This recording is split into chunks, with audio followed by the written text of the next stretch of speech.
Get that dirty kid out of my conference room, now! Garrett Caldwell's voice sliced through the executive meeting like a whip. He pointed at the 11-year-old black boy kneeling by the wall, scrubbing marble with oversized rubber gloves. This is a $100 million crisis, not a daycare for the help's children. 50 security experts turned to stare. The boy's hands froze mid-wipe. "I'm so sorry, Mr. Caldwell." Clara Johnson stepped forward, voice shaking.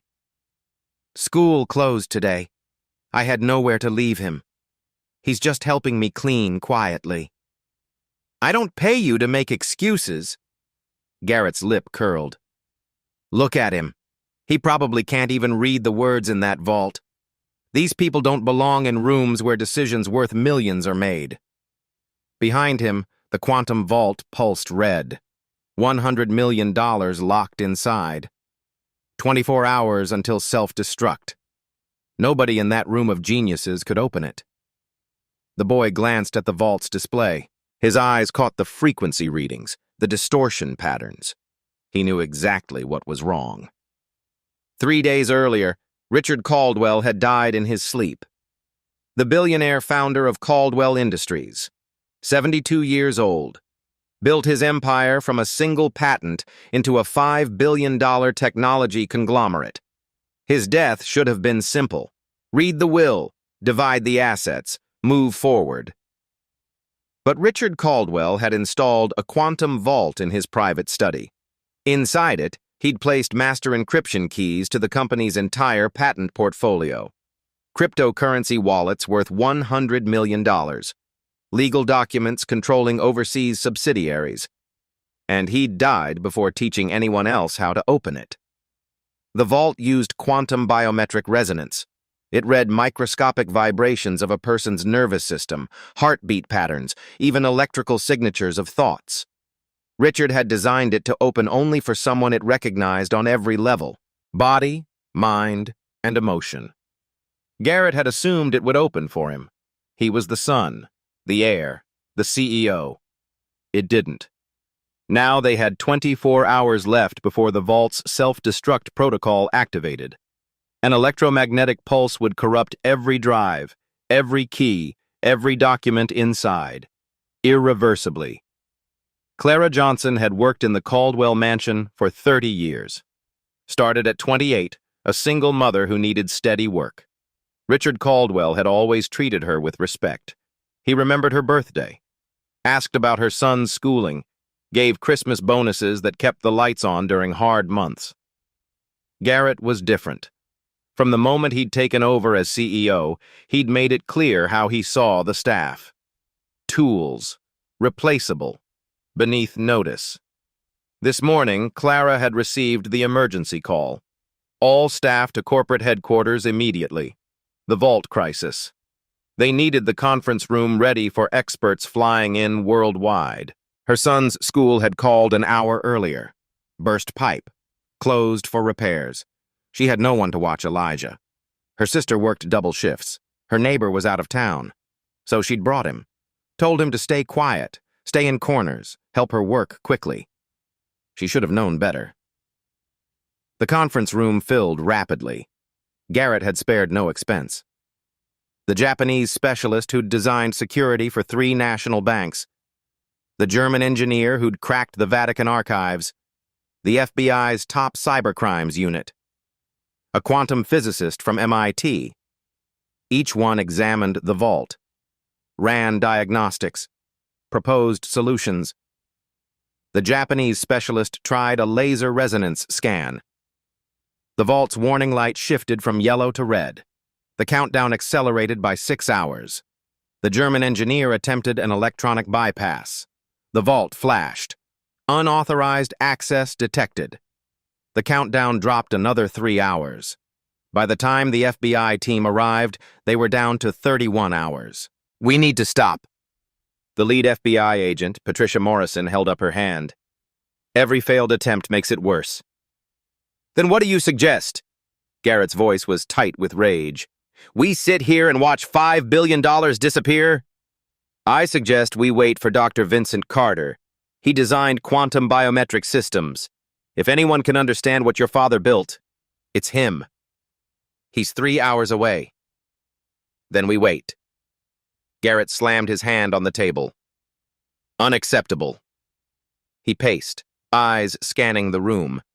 Then his gaze landed on Clara, quietly refilling water glasses, and on Elijah, using a small brush to clean between chair legs. You. Garrett's voice dropped to something dangerous. How long have you been in this room? Clara straightened. Since 7 this morning, sir. Preparing for the meetings. Your son, too? Yes, sir. I apologize again. Security footage.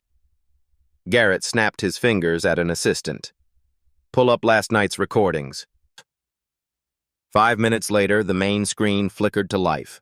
Black and white security footage, time-stamped 2:13 a.m. Clara appeared on screen, pushing her cleaning cart down the executive hallway. She stopped at Richard Caldwell's study, unlocked the door, entered. The interior camera showed her dusting, vacuuming, straightening papers. At one point, she approached the vault, stood before it for several seconds, then continued cleaning. There. Garrett froze the image. What were you doing? Clara's voice was steady. Dusting the shelf beside it, sir, like I do every week. You were alone with the vault the night before we discovered it wouldn't open. I was cleaning, Mr. Caldwell, like I've done for 30 years. Cleaning? Garrett made it an accusation. He turned to the room. Let me tell you something about my father. He had a weakness. He trusted people who hadn't earned it. He gestured toward Clara and Elijah. This woman has been in our home for 3 decades. My father gave her access to everything, keys to every room. He probably even discussed the vault with her. He didn't, sir. Clara's hands clasped in front of her. Mr. Caldwell never discussed business with household staff. But you were in that room, near that vault, hours before we discovered the malfunction. Patricia Morrison stood. Mr. Caldwell, you're suggesting sabotage? I'm suggesting we examine all possibilities. She has no technical knowledge, but perhaps she touched something, pressed something, accidentally triggered a lockdown. I didn't touch the vault. Clara's voice remained calm, but Elijah had stopped cleaning. The boy stood frozen, watching his mother be accused. Maybe you don't remember. Garrett stepped closer. Or maybe. His eyes shifted to Elijah. Maybe someone else did. Children touch things they shouldn't. The room went quiet. My son has never been in that study, Clara said carefully. So you say. Garrett turned to the experts. This vault worked perfectly until 3 days ago. My father tested it weekly. The only variable is his death and the presence of unauthorized individuals near it. I'm not unauthorized. Clara's voice cracked slightly. I have keys. I have permission. I've had that for 30 years. Permission to clean. Not permission to touch technology you can't possibly understand. The MIT physicist cleared his throat. With respect, the vault's malfunction is likely related to the biometric system failing to adapt after your father's death. It's a design flaw, not sabotage. Then why did it work fine the day before he died? No one answered. Garrett pulled out his phone. I'm calling security. I want Clara Johnson and her son detained until we resolve this. You can't detain us. Clara's voice strengthened. We've done nothing wrong. You were in the room. That makes you suspect. Suspects of what? Patricia Morrison's voice was sharp. Cleaning? This is absurd. This is my company, my building, my decision. Elijah stepped forward. We didn't touch anything. Every eye turned to the 11-year-old. Garrett's lip curled. The child speaks. Tell me, boy, do you even know what that machine does? Elijah's jaw tightened. His mother reached for his arm, but he stood his ground. I know it's a quantum vault. Model X7. Uses bioresonance technology to read neural patterns and cardiac rhythms. The room went dead silent. Garrett blinked. What did you just say? I said it's... I heard what you said. Garrett looked at Clara. You coached him. Told him what to say. I didn't. Elijah's voice grew stronger. I read about it. Read about it. Garrett laughed without humor. Where exactly would a child like you read about classified quantum security systems? Elijah didn't answer. That's what I thought. Garrett turned to the experts. These people overstep. They think that because they work in our homes, they're entitled to our knowledge. He pointed at Elijah. This boy has probably been snooping through my father's things for years, and now we're supposed to believe it's coincidence that the vault fails right when... Mr. Caldwell. A new voice came from the doorway. Everyone turned. An elderly Asian man stood at the entrance, leaning on a cane. His hair was silver, his face weathered, but his eyes were sharp. Dr. Carter. Patricia stood. Thank God. Chen walked slowly into the room, his gaze sweeping across the vault. Tell me what's happened. Garrett quickly outlined the situation. The vault's malfunction, the failed attempts. The countdown is at 28 hours. Chen listened without interruption. Then he approached the vault, studying its display. The biometric signature is fragmented, he said. Partially there, but incomplete. Like an echo. Can you fix it? Garrett demanded. I don't know. This is more sophisticated than anything I've seen. Your father improved on the original design significantly. Chen turned to face the room. Who was Richard's closest confidant? Who spent the most time with him in his final years? I did, Garrett said immediately. I'm his son. Chen's expression was skeptical. I mean emotionally. Who did he trust most? Garrett's face tightened. He was a private man. Everyone trusts someone. Carter's eyes swept the room, landing on Clara. You. You worked in his home? Clara nodded. 30 years. Did Richard ever discuss the vault with you? No, sir. But you cleaned his study? Yes, sir. Weekly. And you...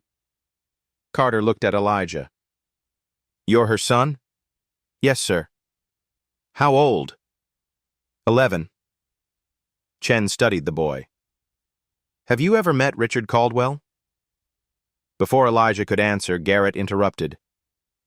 This is a waste of time. They're staff. They have no... Please. Carter held up one hand. Let the boy answer. Elijah glanced at his mother. She gave the smallest nod. I met him, Elijah said quietly. Sometimes when Mom worked, I waited in the library. And did he speak to you? Sometimes. About what? Books, science, things I was reading. Chen's eyebrows rose. He discussed science with you? He asked what I was interested in. I told him about physics, quantum mechanics. He seemed surprised I knew about it. The room went very quiet. Garrett made a disgusted sound. We're listening to a child's fantasies while the vault... Be quiet. Carter's voice was soft but absolute. He moved closer to Elijah. What exactly did Richard discuss with you? Wave functions, probability states, superposition. He said most people think it's magic, but it's just math we don't understand yet. Chen's expression shifted to wonder. He said that? Yes, sir. He said he was designing something that used quantum principles, something that could read things normal machines couldn't. Did he show you what he was designing? Elijah shook his head, then paused. He gave me a notebook. Said it was notes. Told me to keep it safe. Every person in the room leaned forward. You have a notebook? Carter's voice was careful. Given to you by Richard Caldwell? Yes, sir. Where is it? Elijah reached into his jacket pocket, pulled out a small leather-bound journal, edges worn. He held it out. Chen took it with trembling hands, opened it. His eyes scanned the pages. His face went pale. This is the complete technical schematic for the quantum vault. Every detail, every modification Richard made. Garrett snatched the notebook, flipped through it, his face cycling through disbelief and rage. Why would my father give classified documents to a child? His voice was barely a whisper. Chen looked at Elijah with new respect. Perhaps because he saw potential others missed. Potential? Garrett's voice rose. He's 11. He's the son of our cleaning woman. He has no education, no training, no... I can open the vault. The words came from Elijah. Quiet, certain.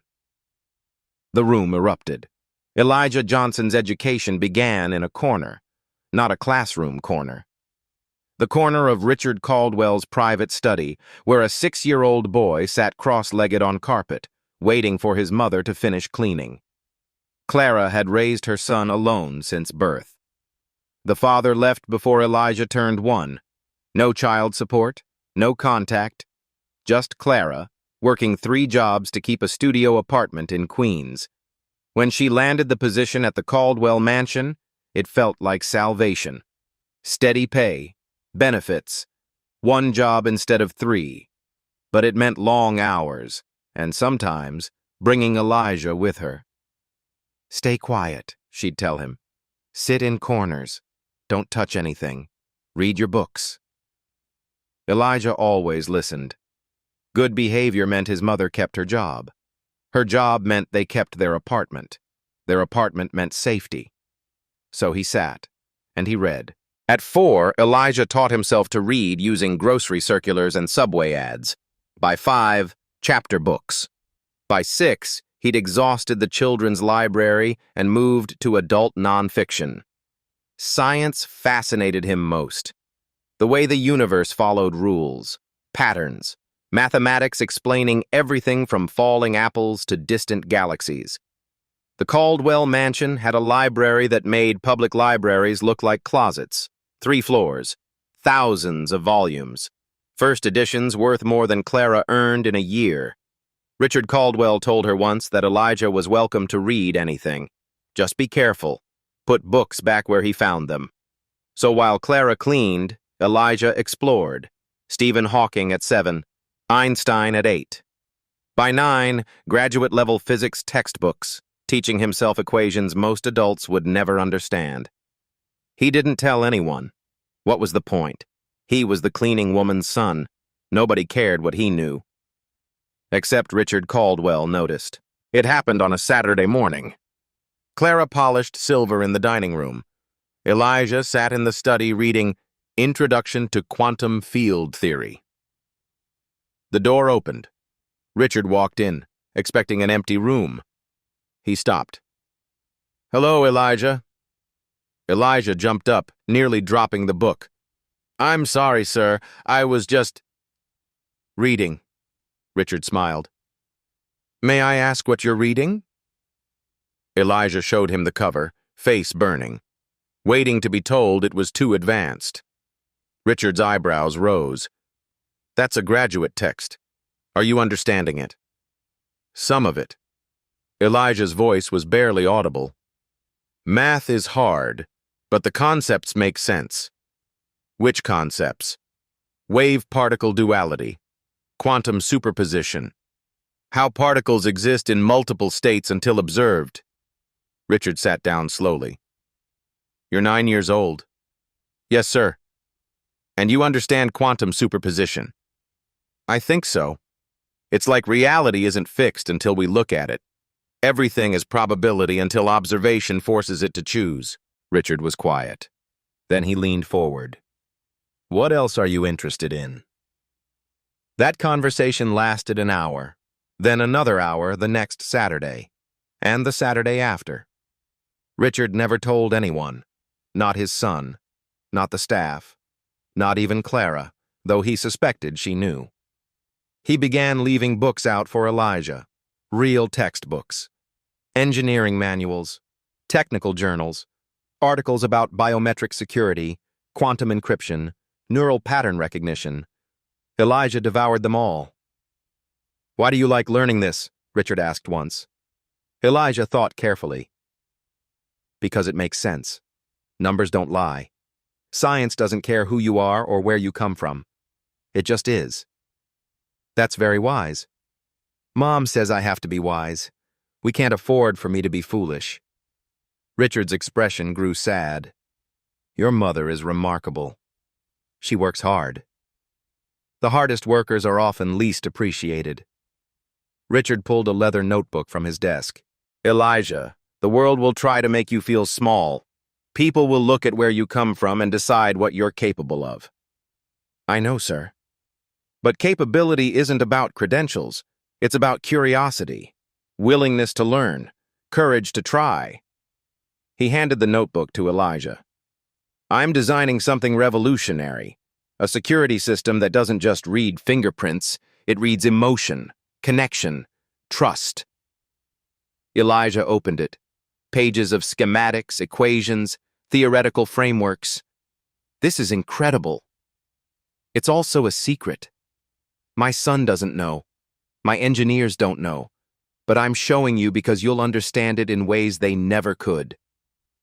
"Why me?" "Because you learn for the love of learning. Not for money. Not for status. That's the rarest gift." Richard's voice grew serious. "I'm going to teach you everything about this system. But you must promise 2 things." "Anything, sir." "First, tell no one. This stays between us." "I promise." "Second, never let anyone convince you that you're less than you are. You have a brilliant mind. Don't let the world waste it." Elijah's eyes burned with emotion he didn't understand yet. Gratitude, hope, something bigger. "I won't, sir." "Good. Now let me show you what quantum biometric resonance really means." For the next year, every Saturday became a secret classroom. Richard taught. Elijah learned. Richard Caldwell was teaching the son his own son had never been. 3 weeks before Richard died, during their last session, the old man looked at Elijah with tired eyes. "If something happens to me, this vault will lock. It's designed to protect what's inside until the right person opens it." "You mean Mr. Garrett?" "No." Richard's voice was firm. "I mean someone who understands what I built. Someone who sees past the technology to the heart of it." He placed his hand on Elijah's shoulder. "If they need help, if the vault won't open, don't be afraid to try. You know this system better than anyone alive." "But I'm just—" "Don't finish that sentence. You're not just anything. You're Elijah Johnson. You're brilliant. You're capable. And you're exactly who I trust." Those were the last words Richard Caldwell ever said to him. Now, standing in a conference room full of experts who'd failed, Elijah heard those words again. "You're exactly who I trust. I can open the vault." The words hung in the air like a grenade with the pin pulled. For 3 seconds, nobody moved. Then Garrett laughed, sharp, bitter, disbelieving. "You!" He pointed at Elijah. "An 11-year-old child. You think you can open a vault that 15 of the world's top experts couldn't crack?" Elijah's voice was steady. "Yes, sir." "Based on what? A notebook? Some conversations with an old man who felt sorry for you?" "Based on understanding how it works." Garrett turned to the room, arms spread wide. "Ladies and gentlemen, we've reached peak absurdity. We're now taking security advice from the help's child." The German engineer shifted uncomfortably. "Mr. Caldwell, perhaps we should—" "Should what? Let him touch a $100 million vault? Let him trigger the final security lockdown?" Garrett's face reddened. "This isn't a science fair project. This is my company, my inheritance." Dr. Carter spoke quietly.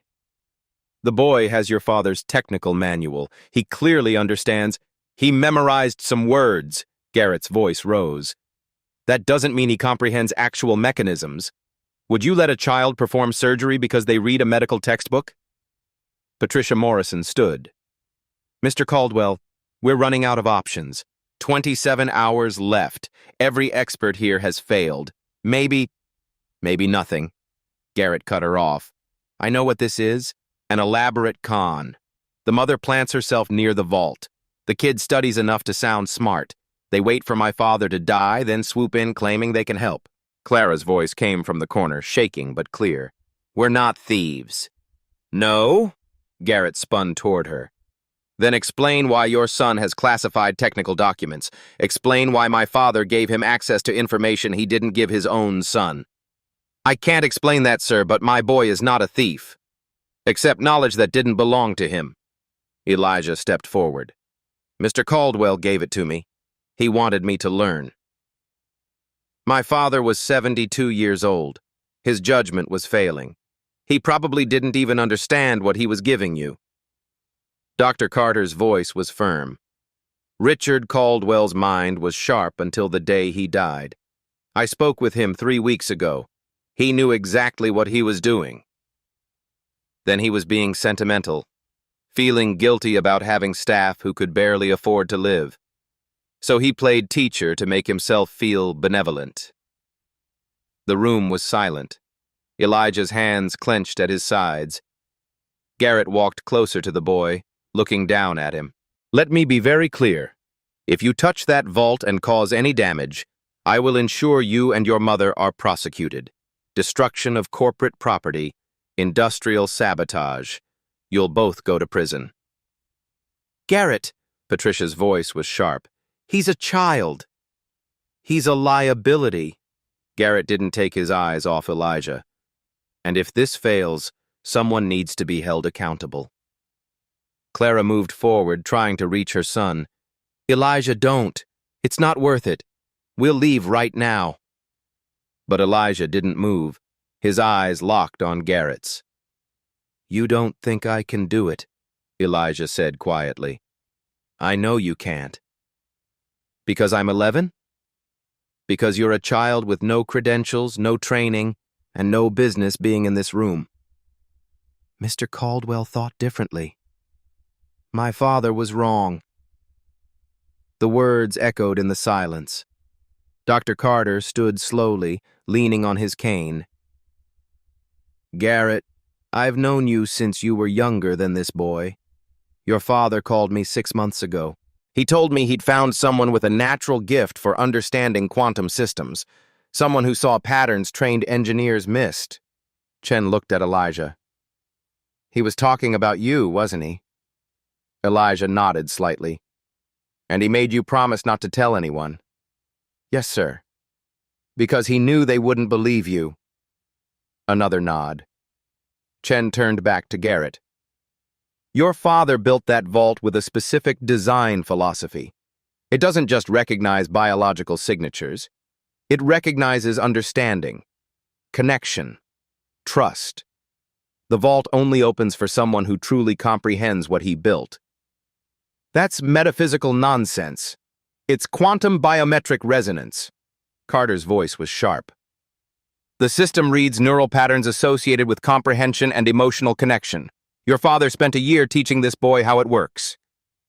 Garrett's jaw worked. Even if that's true, we can't risk... Risk what? Patricia interrupted. We're out of options. In 27 hours, that vault destroys its contents anyway. We literally have nothing to lose. We have $100 million to lose. We've already lost it if we don't try something different. The Japanese specialist spoke. Mr. Caldwell, I've examined the security logs. Every attempt we've made has accelerated the countdown. But there's one access protocol we haven't triggered, for a non-standard user profile. Non-standard? Garrett frowned. Someone not in the system's primary authorization list. Someone who approaches with the correct harmonic signature rather than stored credentials. The specialist looked at Elijah. The boy might actually be our best chance. Garrett was silent. Then he pulled out his phone. Send legal up here. Now. 5 minutes later, a man in a dark suit entered carrying a tablet. I need a liability waiver. Comprehensive. If this child attempts to access the vault and fails, his family assumes full financial and legal responsibility for any damages. Clara gasped. We can't afford... That's the point. Garrett's eyes were cold. You want to play the hero? Fine. But if you fail, you pay. Every penny. The lawyer looked uncomfortable. Sir, he's a minor. He can't sign. His mother can. As his legal guardian, she accepts responsibility for his actions. The lawyer began typing. Clara's face went white. Mr. Caldwell, please, we don't have anything. If something goes wrong, then you'll spend the rest of your lives in debt, both of you. Elijah looked at his mother, saw the fear in her eyes. 30 years of cleaning, of bowing, of saying yes, sir, and I'm sorry, sir. He thought about Richard Caldwell's hand on his shoulder, the pride in the old man's eyes, the way he'd been treated not as the help's son, but as a person worth teaching. You're exactly who I trust. I'll sign it, Elijah said. Elijah, no! Clara reached for him. Mom. He took her hand. I can do this. Mr. Caldwell taught me. He trusted me. I'm not going to let everyone think he was wrong. Tears streamed down Clara's face. Baby, you don't have to prove anything. Yes, I do. His voice was quiet, but certain. Not to them. To me. The lawyer handed the tablet to Clara. Ms. Johnson, if you sign this, you're accepting full financial liability. This includes damages valued at approximately $100 million. Do you understand? Clara's hand shook as she took the tablet.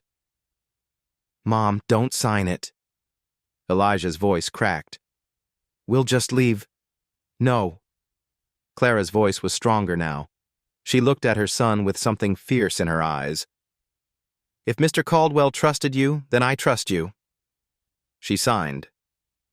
The lawyer took the tablet back. It's done.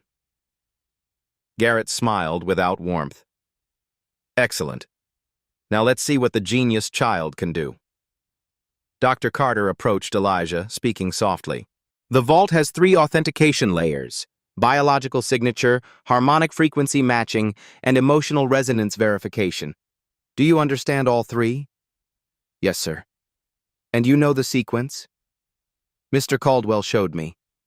Then proceed carefully. The system is sensitive. Any aggressive attempt will trigger a final lockdown. Elijah nodded. He walked slowly toward the vault.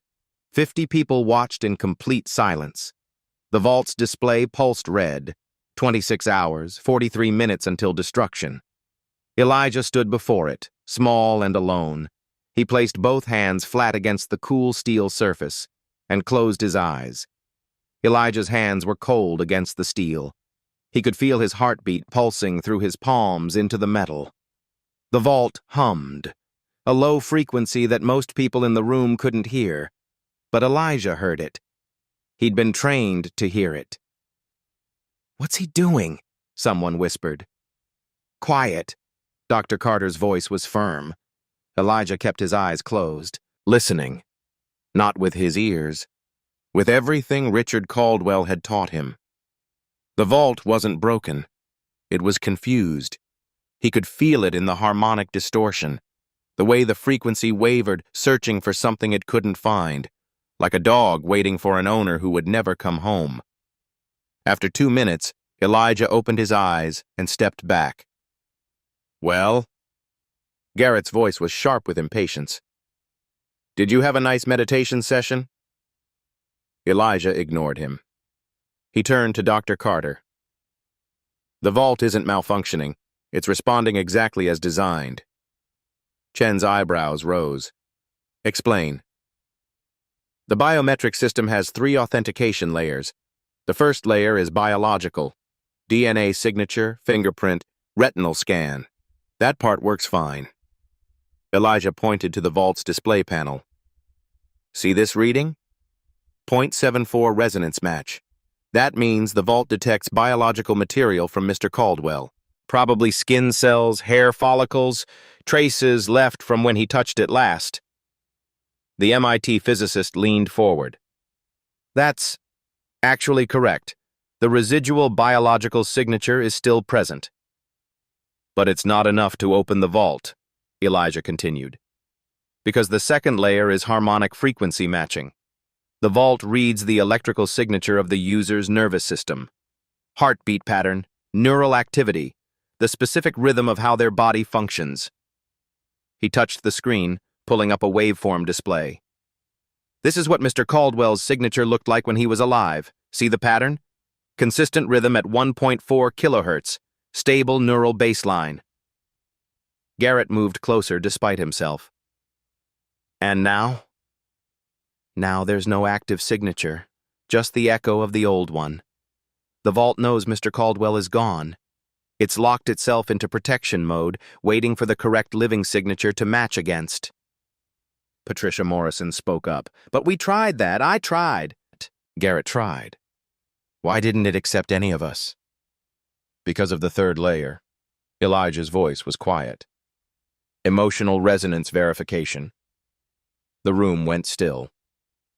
That's not real technology, Garrett said flatly. Emotions aren't quantifiable. Yes, they are. Elijah turned to face him. Brain activity creates electrical patterns. Different emotions create different patterns. Fear looks different from joy. Anger looks different from trust. Mr. Caldwell designed the vault to read those patterns. Dr. Carter's voice was filled with wonder. He actually did it. He created a system that reads emotional authenticity. Not just authenticity. Elijah's voice grew stronger. Connection. The vault doesn't just check if you're telling the truth. It checks if you have a genuine emotional connection to Mr. Caldwell, if you understood him, if you cared about him beyond his money. The words landed like stones in water. Garrett's face went white, then red. That's absurd. I'm his son. I'm his... Of course I cared. The vault doesn't think so. Silence. Elijah held Garrett's gaze. That's why nobody here could open it. You're all qualified. You're all authorized. But none of you had the emotional connection Mr. Caldwell programmed it to recognize. And you think you do? Garrett's voice dripped with contempt. You think a few Saturday conversations make you more connected to my father than his own son? I don't think anything. The vault will decide. Patricia cleared her throat. Elijah, you said the vault is responding as designed, but it's still locked. How do we fix that? We don't fix it. We are satisfied. Meaning? Meaning we give it what it's looking for. A living person with the correct biological markers, harmonic frequency, and emotional resonance. The Japanese specialist frowned. But Mr. Caldwell is dead. His signature doesn't exist anymore. His exact signature doesn't. Elijah walked back to the vault. But the vault has secondary authorization protocols. Mr. Caldwell told me about them. He said if something happened to him, the vault would accept someone who met 3 specific criteria. He held up one finger. First, biological connection or proximity. Someone whose DNA or biological signature was logged into the system during the setup phase. Dr. Carter nodded slowly. Go on. Second finger. Second, demonstrable understanding of the vault's construction and purpose. Not just technical knowledge, deep comprehension of why he built it this way. Third finger. Third, genuine emotional connection verified through neural pattern matching. The vault has to sense that you actually cared about him. Garrett laughed harshly. So you're saying my father programmed his vault to only open for people who loved him? That's childish, sentimental nonsense. Maybe. Elijah's voice was steady. But it's his vault, his design, his choice. And you think you meet all 3 criteria? I know I meet the first one. Mr. Caldwell told me he registered 3 biological signatures in the secondary authorization system. Patricia leaned forward. 3? Who? Elijah looked at his mother. My mom is one. He registered her signature 5 years ago. She didn't know. He did it during one of her medical checkups that he paid for. Clara's hand went to her mouth. He never told me. He wanted you in the system. He trusted you. Who are the other two? Carter asked. I'm the second one. He registered my signature 2 years ago. I remember the day. He said he was testing the scanner. Asked me to put my hand on it for calibration. Elijah's voice grew softer. The third signature is his wife. She died 12 years ago. He never removed her from the system. The room was absolutely silent. Garrett's voice was barely a whisper. My mother? Yes. Mr. Caldwell said he kept her in the system because she was the only person who truly knew his heart. He said if anything went wrong, if he couldn't open the vault himself, it should go to someone who understood love over money. Tears ran down Garrett's face, but his expression was twisted with anger. He put the maid and her bastard son in his security system, but not his own child? I'm sorry, Elijah said quietly. And he meant it. Dr. Carter cleared his throat. Elijah, you've explained who has biological authorization, but the vault still won't open on biology alone. You said it needs harmonic frequency matching and emotional resonance. How do you provide those? That's the part Mr. Caldwell spent the most time teaching me. Elijah turned back to the vault. The harmonic frequency layer isn't about matching his frequency. It's about creating a bridge frequency. A what? Patricia asked. A bridge. A resonance pattern that connects the vault's memory of Mr. Caldwell's signature with a living person's signature. You create a harmonic that contains elements of both. The MIT physicist stood up. That's theoretically possible, but the precision required, you'd need to consciously control your heart rate, neural activity, even your breathing pattern to match specific frequencies. That's impossible without biofeedback equipment. Mr. Caldwell taught me how to do it without equipment. Elijah's voice was calm. He spent months training me. Meditation techniques, breathing exercises. He said it was like learning to play an instrument, but your body is the instrument. He looked around the room. I can slow my heart rate to match his resting rate. I can regulate my breathing to create the same neural patterns he had when he was calm and focused. I can generate the harmonic bridge the vault needs. That's impossible, Garrett said, but his voice lacked conviction. It's not impossible. It's just very difficult. And it requires something else. What? Carter asked. It requires the emotional resonance layer. That's the part I can't fake. The vault will scan my neural patterns while I'm creating the harmonic bridge. It'll read whether I'm doing this out of greed, fear, or genuine connection. Elijah's voice dropped. If I'm lying, if I'm just trying to steal what's inside, the vault will know.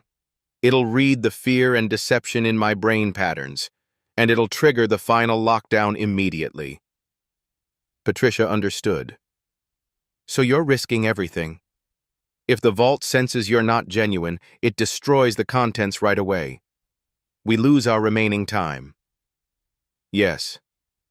And if you're wrong about the bridge frequency, if you can't match it precisely enough, same result, immediate lockdown. So there's no practice run, no second attempt.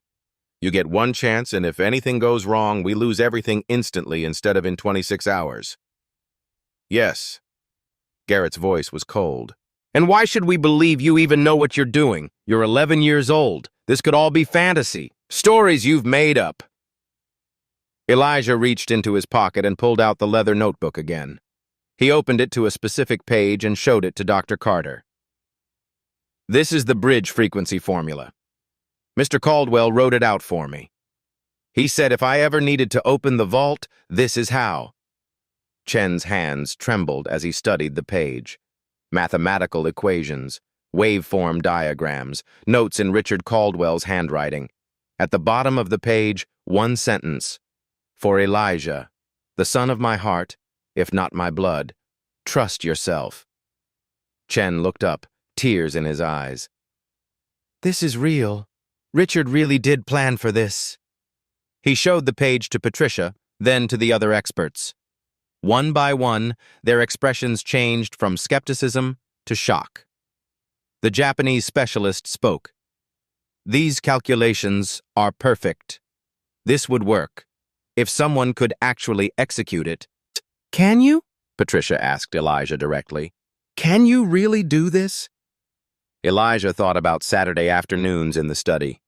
Richard's patient voice guiding him through breathing exercises, the way the old man's hand felt on his shoulder, steady and sure. He thought about his mother, who'd signed away everything they had because she believed in him. He thought about Garrett's contempt, the way the room had looked at him like he was invisible until they needed him. I can do it, Elijah said. Mr. Caldwell believed I could. That's enough. Dr. Carter placed his hand on the boy's shoulder. Then we trust you. Show us what Richard taught you. Elijah approached the vault one more time. This time everyone understood what they were witnessing. Not just a child trying to open a safe, a student honoring his teacher's final lesson. The room cleared to a 30-foot perimeter. Dr. Carter's orders. Any electromagnetic interference from phones or computers could disrupt the harmonic frequency matching. Elijah stood alone before the vault. His mother watched from the edge of the circle, hands clasped so tightly her knuckles were white. Medical team on standby. Patricia spoke into her phone. If his heart rate becomes erratic, we intervene immediately. No. Elijah's voice was quiet but firm. If you interrupt, the vault locks permanently. I have to finish no matter what. Patricia hesitated, then nodded. Elijah removed his shoes. Richard had taught him that direct floor contact helped ground the harmonic resonance. Bare feet on marble would conduct the frequency better. He pulled the worn leather notebook from his pocket one last time, opened it to the page with his name, ran his fingers over Richard's handwriting. Then he set it beside him. He placed both palms flat against the vault's biometric panel. The steel was cool, smooth. It began to warm under his touch. The vault's display flickered. Biological scan in progress. 30 seconds passed. Secondary authorization recognized. Elijah Johnson. A murmur ran through the crowd.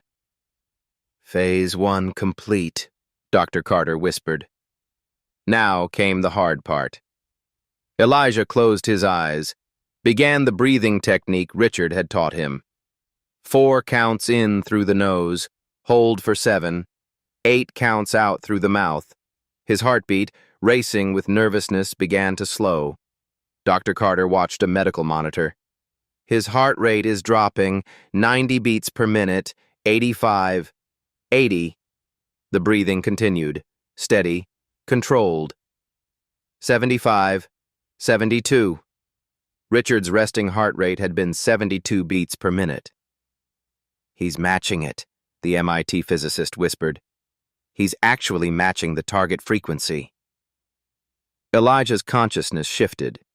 He stopped thinking about the people watching, stopped thinking about the liability waiver, stopped thinking about Garrett's contempt. He thought about Saturday afternoons, Richard's study, smelling of old books and lemon polish, sunlight through tall windows, the old man's patient voice explaining quantum superposition. The universe doesn't exist in fixed states until we observe it, Elijah. Reality is fluid. Possibility is everything. The memory felt real. The vault's display changed. Harmonic frequency analysis in progress. Elijah felt the vault scanning him, not just his heartbeat. Deeper, the electrical patterns of his nervous system, the rhythm of his thoughts. He had to bridge the gap between his living frequency and Richard's recorded one. He began the harmonic visualization Richard had taught him, imagining his heartbeat as a waveform, seeing it in his mind, the peaks and valleys of each pulse, then imagining Richard's waveform beside it. In his mind, he brought them closer. Let them overlap. Let them resonate. The vault began to hum, a sound so low it was more felt than heard. The marble floor vibrated beneath Elijah's bare feet. "What's happening?" Garrett's voice was tense. "The vault is responding," Dr. Carter said.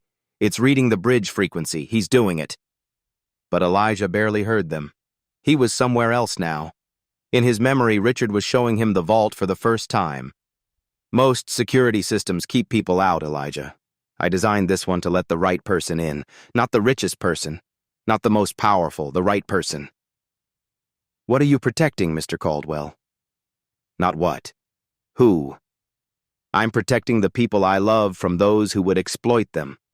I'm protecting knowledge from greed." The old man's hand on his shoulder, heavy, warm, real. "Someday you'll protect something too, something that matters more than money, and you'll understand why I built this vault the way I did."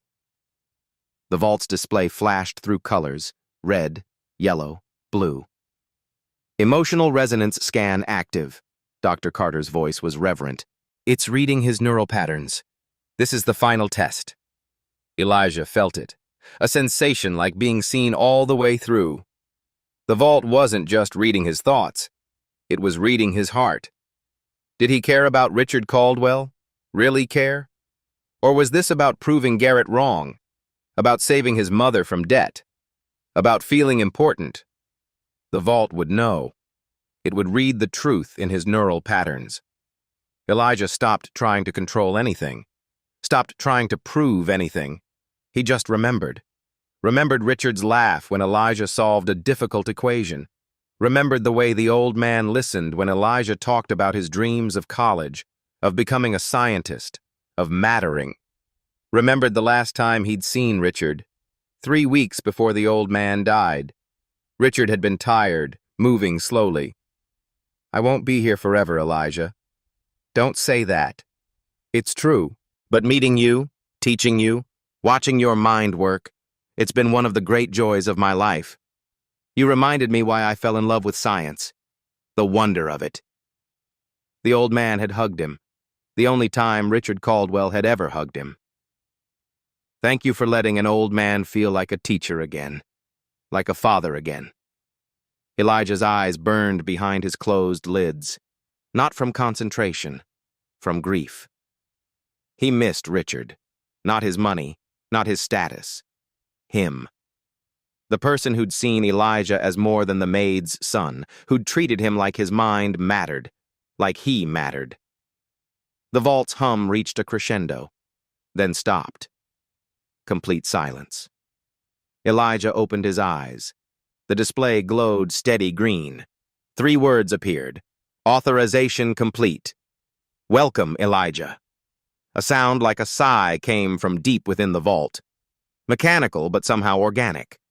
The locks disengaged, not with a harsh click, but with a musical tone. A perfect, a-natural note that resonated through the conference room. The vault door swung slowly open. Behind Elijah, someone gasped. Someone else started crying. Elijah's legs gave out. He sank to his knees, hands sliding down the vault's surface. He'd done it. The vault was open. For 5 seconds, nobody moved. Then Dr. Carter broke the silence. "He did it. My God, he actually did it." The room erupted. Experts rushed forward. Patricia Morrison was on her phone. "Stand down, the FBI team. The vault is open." Clara ran to her son, dropped to her knees beside him, pulling him into her arms. "Baby, you did it." Elijah couldn't speak. His body shook from the effort. His heart was still pounding. Dr. Carter approached the vault carefully, peered inside. His face went pale. Then he smiled. "It's all here. Every file, every key, every document, all intact." Garrett pushed through the crowd, looked inside. His shoulders sagged with relief. Then his eyes fell on something else. A sealed envelope. Cream-colored paper. His father's handwriting on the front. "To be read aloud upon opening of this vault." Garrett reached for it, but Dr. Carter was faster. "I'll read it," Carter said firmly. "That's what it says. Read aloud." He broke the seal, unfolded the letter, cleared his throat. To whom it may concern. If you're reading this, my quantum vault has been opened. Only 3 people had biological authorization to attempt access. My late wife, Clara Johnson, who served my household with dignity for 3 decades, and Elijah Johnson, the brightest mind I've encountered in 50 years. Garrett's face went ashen. Chen continued. If Elijah opened this vault, it means he demonstrated technical understanding and genuine emotional connection. The vault cannot be fooled. It reads truth at a neural level. Therefore, all assets contained within are to be distributed as follows. The room went silent. 40% to Elijah Johnson, held in trust until his 25th birthday. 30% to Clara Johnson, in gratitude for her loyalty. 20% to my son Garrett, conditional on 500 hours of community service. 10% to establish the Caldwell Johnson Scholarship Fund for gifted children from low-income families. Chen's voice cracked. Signed, Richard James Caldwell, witnessed and notarized. Garrett staggered backward. No, he can't. He can, Patricia said quietly.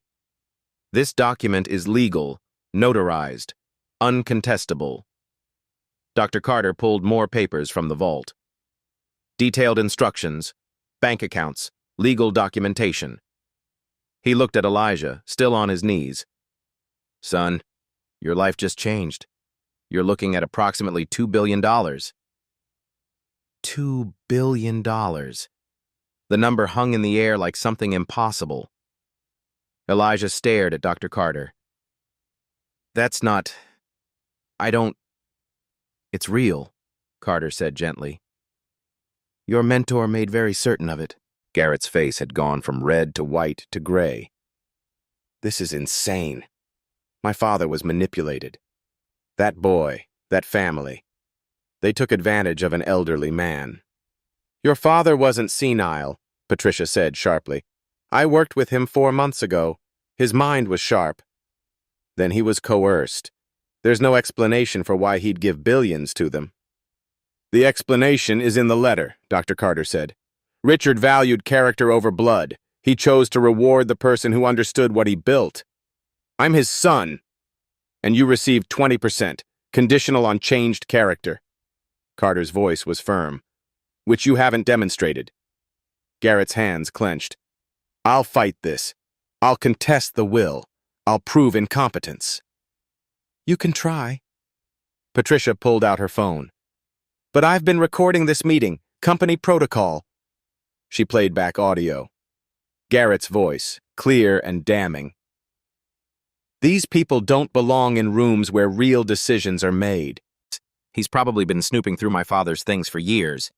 These people understand MOPS, not quantum encryption. Patricia stopped the playback. You've spent 2 hours disparaging this child, threatening his family, demonstrating exactly the character your father feared. Dr. Carter pulled another document from the vault. Richard left detailed documentation, dated entries going back 3 years. He read aloud. March 15th. Garrett fired 3 single mothers today for insufficient productivity. All had exemplary reviews. When confronted, he called them dead weight. I fear my son has lost sight of what makes a company valuable. Another entry. September 2nd. Caught Garrett berating Clara for a water glass placement. Called her incompetent in front of guests. I've never been more ashamed. Each entry was another nail. Evidence that Richard had watched his son with growing disappointment. The final entry was dated 2 weeks before Richard's death. I've made my decision. Garrett will inherit enough to live comfortably, but not enough to build an empire on cruelty. The bulk goes to those who understand money is a tool, not a measure of worth. To Clara, who raised a brilliant son on poverty wages. To Elijah, who has the mind to change the world. They deserve this. Garrett has squandered his chance. The room was silent. Garrett's voice was barely a whisper. He really hated me. He didn't hate you, Carter said quietly. He was disappointed. There's a difference. He gave billions to strangers. He gave billions to people who treated others with dignity. Carter closed the folder. You can contest this, but every entry will be evidence. Every witness here will testify. You'll lose, Garrett, publicly. Patricia nodded. Accept the 20%. Complete the community service. Learn what your father tried to teach. Garrett looked around the room. 50 faces staring back, some with pity, some with contempt, none with support. He looked at Elijah, still kneeling by the vault with his mother. For a moment, something flickered in his eyes. Shame, maybe. Recognition. Then it hardened back to resentment.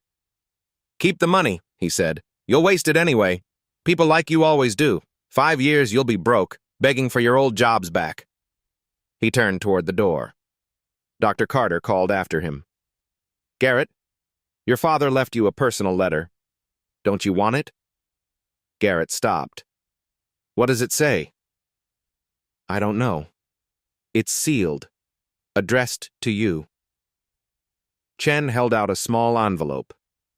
Garrett stared at it, then walked back and took it. He opened it right there, read silently. His face crumpled. Just for a second. Then he folded the letter, put it in his pocket, and left without another word. Nobody asked what it said. Some things were meant to stay private. 1 year later. The Caldwell-Johnson Academy opened its doors to 500 students. Kids who tested gifted but couldn't afford programs. Elijah, 12 now, stood at the ribbon-cutting ceremony. "Mr. Caldwell taught me that talent lives everywhere," he said to the cameras. "In mansions and in corners where kids wait for their parents to finish cleaning. This school exists because one person saw me when I was invisible." Behind him, a banner, "Where talent meets opportunity." Clara stood in the front row, tears of pride streaming. That night, Elijah found a final message in Richard's notebook. "This money is a responsibility. Be someone else's chance. See the invisible. Make me proud. R.C." Elijah touched the words. "I promise," he whispered. If this story moved you, comment about a time you were underestimated. Subscribe if you believe everyone deserves someone who sees their potential. Sharp-eyed viewers, rewatch 347. There's a detail most miss. Share this with someone who needs to hear it.